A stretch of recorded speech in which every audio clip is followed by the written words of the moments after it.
Okay, great. Jake, obviously this is a great honour. It's come quite a long time after you guys won the World Cup. I asked Johnny the same thing. Why did it take so long? And Skalk also said to me he feels like the 2007 team's been a bit in the dark.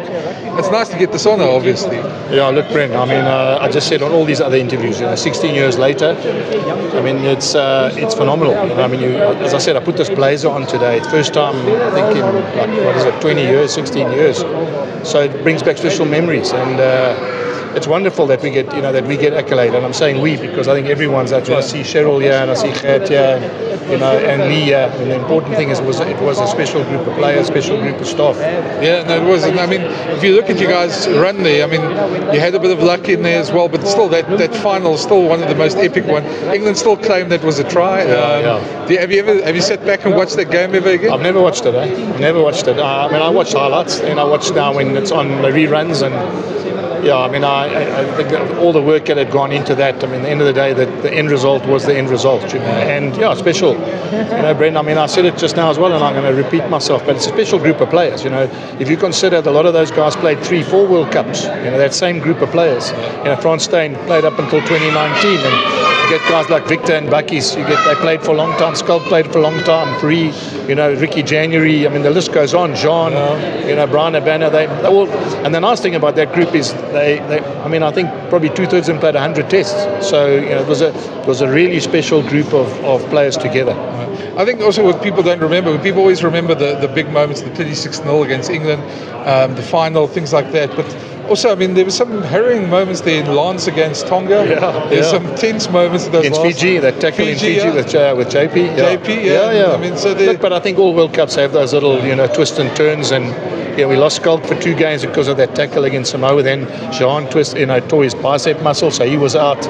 Look now with interest on Intermac not playing in the World Cup, or what's the scrum half's name? Van Poortvliet being out as well. So, I mean, it just shows you teams have to adapt, and people have to. Everyone's going to have like basically a decision to make in this World Cup, and they're going to be tough games. I mean, you're right. I mean, Lance against Tonga, that ball had bounced in, we could lose the game. So. But yeah, I mean, it's as I said, those are the nice things. And being in rugby now, Brent, I often get reminisced. I have flashbacks of when I'm talking to a player, or I see something on the field that really makes it feel so much even better of what we achieved, if you know what I mean. Sort of memories come back because I'm still actively involved in coaching every day. It must be great for you to see, obviously, now, just turning to now, Kurtley and Kanan, the two of them doing so well. Marco getting in there, I think there's probably somebody at the beginning of the season we probably didn't think would make a World Cup squad. Well, I mean, a year ago we didn't think he was going to play rugby. Remember, he was told by the guys to stop because of his concussion. So if you fast forward a year, all of a sudden the guy's in the World Cup squad. It's fantastic. And I'm sure he's relieved, because I think he immediately would have felt, as I said, he was told by doctors and some medical staff that was it. So yeah, it's wonderful. I mean, as a Bulls coach, having 4 guys there. I know Billy hasn't played for the Bulls, but we have 4 guys actively involved in the group. I mean, all that IP is going to come back to us and give us so much more, give us so much more depth in our team, which is what we need in the last couple of years. I know you can't compare eras and compare World Cups, etc., but playing in France now, it's a cauldron when they start playing that cock-a-doodle thing there, and no, it's a different atmosphere. Different atmosphere altogether. I mean, when you do a maul, they go berserk. You get a scrum penalty, they go berserk. They love those 2 parts of the game. So I mean, they love South Africa too. Let's be fair, they love South Africans. They're not going to love them more than their own national team, but they love South Africa. I remember when we were there and we played England. I mean, England obviously the greatest foe for France as well, but the whole of France were behind the national team as well, behind the Springboks. But it is, I mean, you can compare. I've often had this debate, and it's wonderful that tonight they're Bren. But I mean, you got Oosterrand, John Smith, CJ van der Linde, Victor Bakkies, Jean Smith, Skalk Burger, Donnie Rousseau. I mean, you ask people who were the best players, those names come up. You speak about Fourie de Priya, you speak about Butch James, Jean de Villiers, Frans Steyn, Brian Abana, JP Peterson, Jacques Fourie. I mean, you ask again, Monty, you ask who the best players that they've seen this generation, and I can tell you their names come up as well. Might be a debate against certain players that are playing now, or maybe ones that played ahead of them.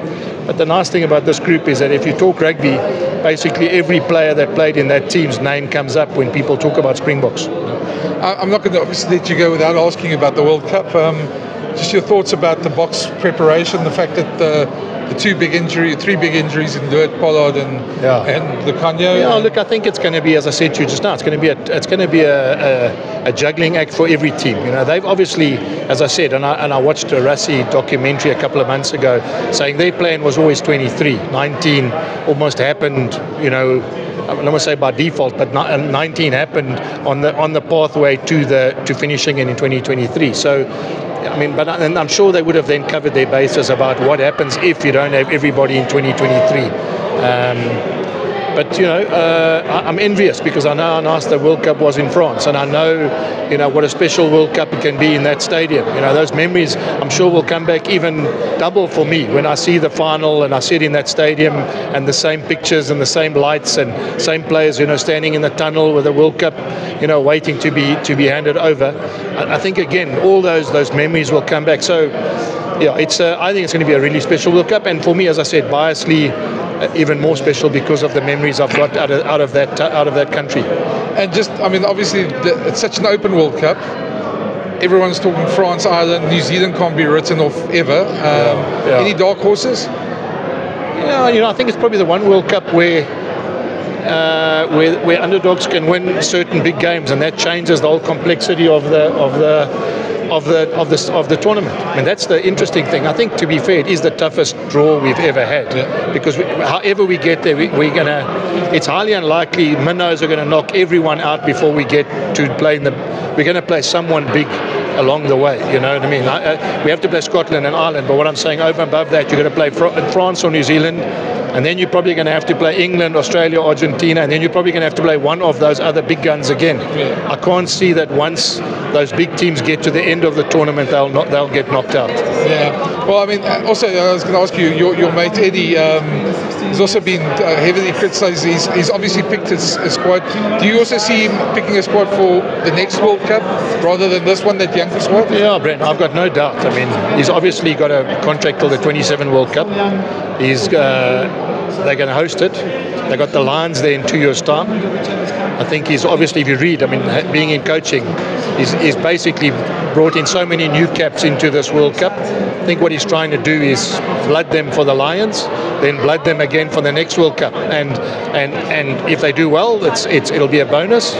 If they don't do well, then some of them will drop out. If they're competitive, some of them will stay. And it gives Eddie a chance to then build his own team. You know, I think he's realised after 4 games that keeping the players who are inherited, you know, to him are not the ones he wants, and there's no use taking them to a World Cup and not winning it, and then you've spent you spend another 3 months whatever on a group that you're not necessarily going to build with.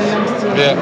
And just a last one from me, Springbok, that you think is going to be the Springbok of the World Cup, the guy's going to rise and be the national hero, the guy who's going to come through in the tournament? Well, let me say this. The one thing that I don't want to mention a name, but let me tell you what I've realised in the World Cup. You get Intermax out, and they're going to play Jelly Bear there, okay?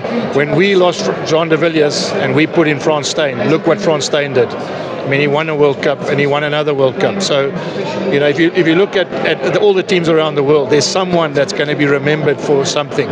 And the fact that, you know, example, Louis de Jager doesn't go, or the fact that Pollard doesn't go, or the fact that, Am doesn't go, who knows? Maybe that's the door that's going to open, you know, for one player who's going to make a massive name for himself. And as you say, you're asking me about a Springbok. I'm not sure who it'll be, but I'm almost sure that this World Cup is going to be someone that no one expects, because everyone's talking about who would have expected Frans Steyn to kick a 60-meter penalty in a World Cup final a year before the World Cup? You know, so a lot of things are going to happen, and a lot of exciting things. Great, thanks, Jake. Enjoy tonight, man. Thank you. Thanks, Brent. Thank you. Man. Thanks, man. I'll chat to you